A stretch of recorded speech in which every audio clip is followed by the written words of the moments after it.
Oh no!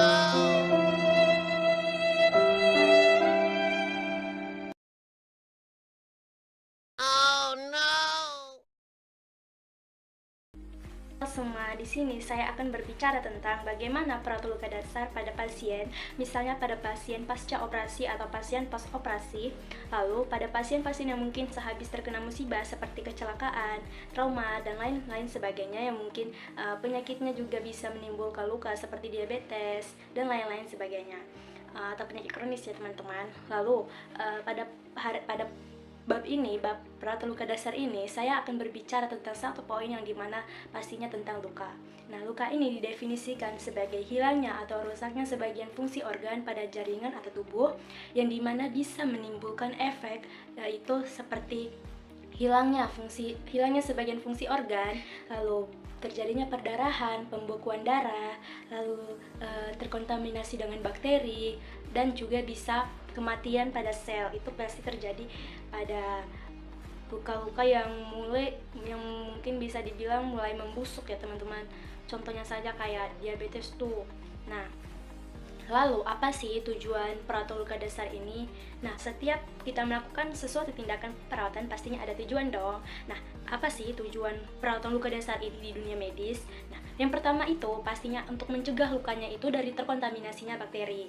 Yang dimana kalau kita biarkan lukanya begitu saja tanpa ada perawatan apapun, pastinya makin lama makin membusuk tuh, makin makin makin parah lukanya, dan juga pastinya terkena dengan bakteri-bakteri di sekitar si pasien, misalnya lingkungan dan tempat tidurnya pasien, pakaian, dari kulit tubuh pastinya ada kuman-kuman dong ya kan. Nah, lalu yang kedua, memberikan lingkungan yang memadai untuk penyembuhan luka, yang dimana yang dimaksud pastinya lingkungan itu mendukung penyembuhan luka pasien ya kan teman-teman. Kalau misalnya lingkungan si pasien itu kotor, seperti banyak barang berserakan di lingkungannya, di sekitarnya, pastinya akan membuat si pasien itu berpikir, wih kotor sekali, apakah dia nyaman atau tidak? Pastinya tidak. Pasti kalau kita di sekitar kita ada barang banyak berserakan, pasti kita nggak merasa nyaman. Lalu memberikan rasa nyaman pada pasien, yang dimana kita memberikan posisi yang nyaman dan lain-lain sebagainya. Teman yang ketiga ialah memberikan rasa nyaman pada pasien. Teman-teman pasti sudah belajar tentang kebutuhan rasa nyaman pada pasien di buku Kebutuhan Dasar Manusia atau KDM, bukan? Nah, berbicara tentang rasa nyaman, pastinya yang kita pelajari itu pertama kebutuhan fisiologisnya si pasien, yang dimana yang dirasakan di di tubuhnya pasien itu tentang rasa nyamannya. Apakah dia merasa seperti ada yang mengganggu kayak aktivitasnya, seperti kayak nyeri gitu kan, pada saat dia tidur juga pasti kayak misalnya dia merasakan nyeri pada lukanya, pasti dia merasa kayak nggak nyaman.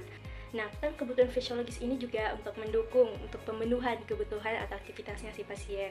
Nah, yang kedua itu ya kebutuhan keamanan dan keselamatan. Ini juga termasuk rasa nyaman loh teman-teman, yang dimana ketika si pasien dia merasa aman dan selamat, juga dia akan merasa nyaman. Nah, apa sih yang harus kita lakukan untuk memenuhi kebutuhan rasa aman dan keselamatan si pasien? Yang pertama, kita atur posisi pasien yang sangat nyaman. Kita tanyakan apakah ibu merasa nyaman dengan posisi ini. Nah, lalu yang kedua kita jangan lupa teman-teman, sebelum kita meninggalkan pasien atau lingkungan pasien, kita pasang pagar yang ada di bed pasien, yang dimana untuk menjaga pasien, dan pasien juga pastinya aman ya kan teman-teman. Semisalnya keluarga pasien itu sedang berpergian keluar dari lingkungan pasien atau kamar pasien, teman-teman. Nah, kita berbicara tentang jenis-jenis luka. Jenis-jenis luka ini ada beberapa klasifikasinya. Yang pertama, berdasarkan mekanisme terjadinya luka. Nah, yang pertama ialah luka insisi. Luka insisi ini merupakan luka teriris akibat benda tajam. Nah, kita paling sering menemukannya pada saat si pasien ini dilakukan pembedahan, atau juga si pasien ini misalnya tuh orang-orang kerja di PT atau Dharma tuh kan. Nah, teman-teman pasti tahu kan, kerjanya itu kayak pastinya ada mesin-mesin pemotong gitu kan. Nah, itu paling rawan teman-teman, bisa menimbulkan luka insisi atau luka teriris. Nah, yang kedua ialah luka memar, yang dimana yang dimaksud luka memar itu ialah benturan atau tekanan cedera pada jaringan lunak, yang dimana bisa mengakibatkan bengkak, atau teman-teman bisa lihat contoh gambarnya seperti di layar ya, pastinya ada warna biru-biru keunguan gitu teman-teman. Yang ketiga, luka lecet. Teman-teman pasti sering menemukan bagaimana gambaran luka lecet itu, apalagi pada saat kita bermain sepeda. Nah, kita itu ngeremnya itu terlalu mendadak, akibatnya kita jadinya jatuh tuh. Nah, menimbulkan luka ya kan, luka. Nah, itu luka lecet juga bisa karena gesekan, misalnya kita nggak sengaja tuh menggesek meja atau menggesek benda-benda yang mungkin bisa menimbulkan luka teman-teman, seperti kayak benda-benda itu kasar teksturnya. Nah, seperti kayu ya teman-teman, kalau kita kesenggol bawah atau kayu pastinya menimbulkan luka lecet. Yang keempat, luka lecet, yang dimana dibilang luka lecet ini pasti teman-teman sering menemukannya, kayak misalnya kita sedang menjahit baju, nah ketusuk jarum karena kita nggak berhati-hati tuh, ibarat kata contohnya ya teman-teman, misalkan, nah pasti akan menimbulkan luka tusuk dan akhirnya berdarah tuh teman-teman. Nah, lalu luka tusuk itu juga bisa, misalnya kayak kita itu mau mengambil bunga mawar itu kan di tangkai itu kan ada duri tuh, bisa kita nggak berhati-hati, kita juga akan mengalami penusukan di duri-duri si tangkai bunga mawar. Lalu juga pada saat kita ingin memegang kaktus, tanaman kaktus kan berduri itu teman-teman, pasti menimbulkan luka tusuk kalau kita tidak berhati-hati. Lalu misalnya kita berjalan kaki tanpa menggunakan sendal. Nah, misalnya tuh itu jalannya itu tidak beraspal, alias kayak jalan-jalan becek gitu ya teman-teman. Nah, itu pasti paling rawan banyak paku. Nah, semisal kita berjalan tanpa menggunakan sendal dan kita tidak sengaja memijak, misalnya ada benda paku di bawah kaki kita, telapak kaki kita, pasti tertusuk tuh teman-teman, itu luka tusuk. Nah, yang kelima ialah luka tusuk. Apa sih bedanya luka tusuk dengan luka tembus? Nah, ingat ya teman-teman, luka tembus itu ialah benda yang menancap tubuh lalu dia menembus. Berbeda dengan luka tusuk. Luka tusuk ini menancap tubuh namun dia tidak menembus. Yang keenam ialah luka bakar. Nah, teman-teman pasti tahu kalau misalnya ada kebakaran atau juga kayak anak-anak main kembang api pada saat tahun baru atau hari raya. Nah, itu bisa loh mengakibatkan luka bakar, yang dimana jika dia tidak berhati-hati dalam menggunakan benda-benda yang bisa menimbulkan api. Contohnya saja kayak kompor, korek api. Nah, kalau kita main petasan juga pastinya memerlukan mancis dong ya teman-teman. Nah, kalau kita nggak berhati-hati pasti akan mengakibatkan kayak sebuah ledakan gitu. Nah, luka bakar ini juga bisa loh teman-teman karena akibat air panas. Nah, air panas, kenapa air panas? Ya karena airnya panas. Kan api panas ya teman-teman. Bercanda. Nah, teman-teman, sekarang jenis-jenis luka berdasarkan derajat terkontaminasinya. Teman-teman, yang pertama itu luka bersih. Nah, luka bersih ini yang dimaksud luka akibat sayatan yang dimana dia masih steril, misalnya kayak kena jarum atau kena silet. Nah, itu masih luka bersih, tetapi kemungkinan bisa menimbulkan infeksi akibat luka itu paling sekitar 1% sampai 5%. Nah, lalu masuk ke luka bersih terkontaminasi.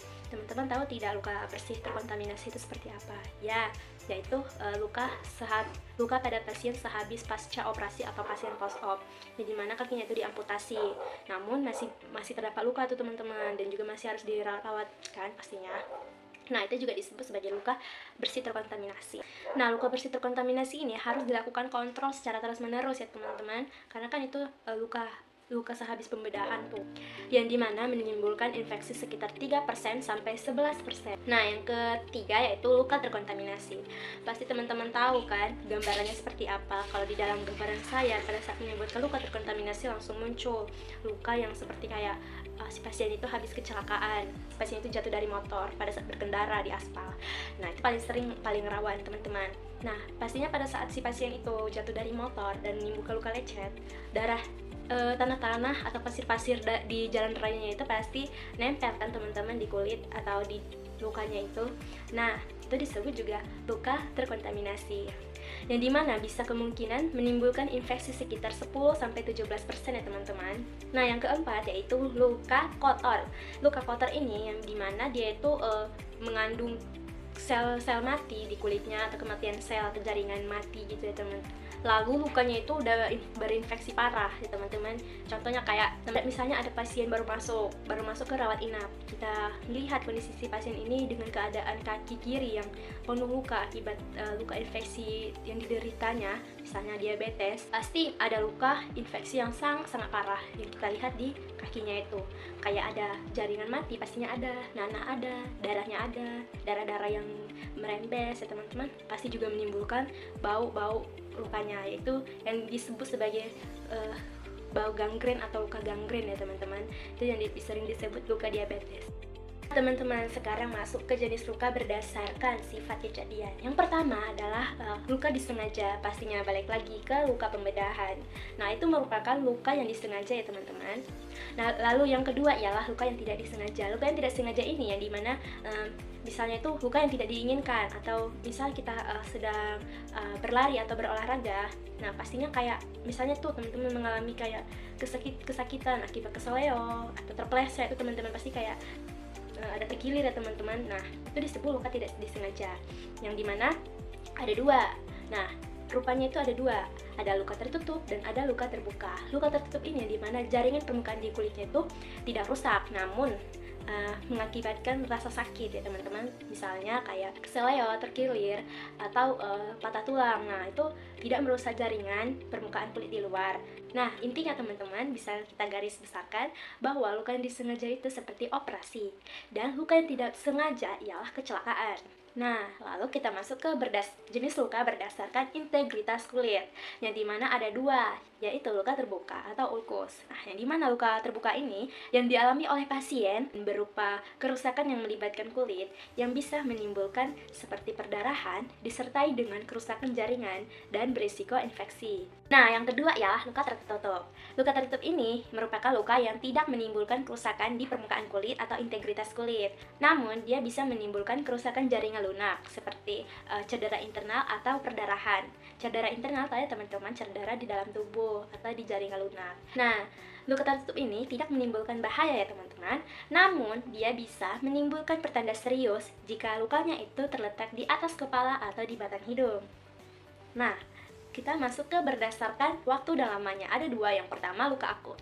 Luka akut ini merupakan luka baru yang terjadi secara mendadak dan proses penyembuhannya dengan waktu yang bisa diperkirakan. Luka akut ini merupakan luka trauma yang dapat disembuhkan dengan baik jika tidak ada komplikasi. Contohnya seperti luka sayat, luka tusuk, luka bakar, dan lain-lain sebagainya. Nah, yang kedua adalah luka kronis. Luka kronis ini berlangsung dari lama dan sering timbul kembali. Nah, luka kronis ini terjadi pada luka gagal sembuh pada waktu yang diperkirakan. Contohnya luka diabetes, terus luka-luka akibat kanker, contohnya kanker payudara, dan lain-lain sebagainya. Teman-teman, sekarang kita masuk ke proses penyembuhan pada luka. Yang pertama adalah proses inflamasi, atau yang biasa disebut sebagai proses peradangan. Nah, proses peradangan ini atau proses inflamasi ini yang biasa disebut sebagai berlangsung pada hari kelima sejak munculnya luka. Akibat luka tersebut terjadinya perdarahan yang mengakibatkan pengerutan ujung pada pembuluh darah, yang dimana akan mengeluarkan trombosit, dan trombosit ini akan mempengaruhi pembekuan darah yang menyebabkan munculnya gejala radang. Nah, akibat gejala radang ini akan menghancurkan dan memakan bakteri patogen dan kotoran yang menempel pada luka. Yang kedua adalah proses proliferasi, yang dimana proses ini berlangsung dari akhir masa inflamasi, yang disebut sebagai proses pembangunan jaringan baru. Nah, yang ketiga ialah proses remodeling. Remodeling atau proses penyudahan pada luka. Proses remodeling ini terjadi apabila gejala radang-radang mulai menghilang, yang dimana bisa disebut sebagai proses pematangan atau penguatan jaringan, terbentuknya jaringan baru, yang bentuknya sama persis seperti jaringan lama yang rusak. Nah, teman-teman, sekarang kita masuk bagaimana tanda-tanda kalau luka itu sudah sembuh. Nah, yang pertama ialah lukanya mulai kering, yang dimana di area luka itu tidak ada lagi cairan-cairan seperti nanah atau darah, atau cairan-cairan yang busuk ya teman-teman. Nah, yang kedua tidak bernanah. Nah, seperti tadi lukanya mulai kering, itu disebut tidak bernanah ini juga disebut sebagai lukanya sudah mulai kering. Yang ketiga itu tidak merasa nyeri atau berdenyut, yang dimana kan kalau kita mengalami luka tuh pasti akan merasakan ada nyeri atau ada yang seperti nyut-nyutan ya kan teman-teman. Nah, kalau misalnya dia sudah tidak ada atau sudah tidak merasakan gejala nyut-nyutan atau nyeri, itu berarti lukanya mulai menghilang atau lukanya sudah sembuh. Lalu yang keempat, edema berkurang, yang dimana pastinya setiap luka-luka yang meradang atau berinfeksi mengalami edema atau bengkak ya teman-teman. Nah, kalau edemanya sudah tidak ada atau sudah tidak berbentuk atau sudah berkurang, nah maka luka bisa disebut sebagai lukanya sudah sembuh. Nah, sekarang kita masuk ke faktor-faktor apa saja sih yang menghambat penyembuhan luka. Nah, yang pertama adalah gizi.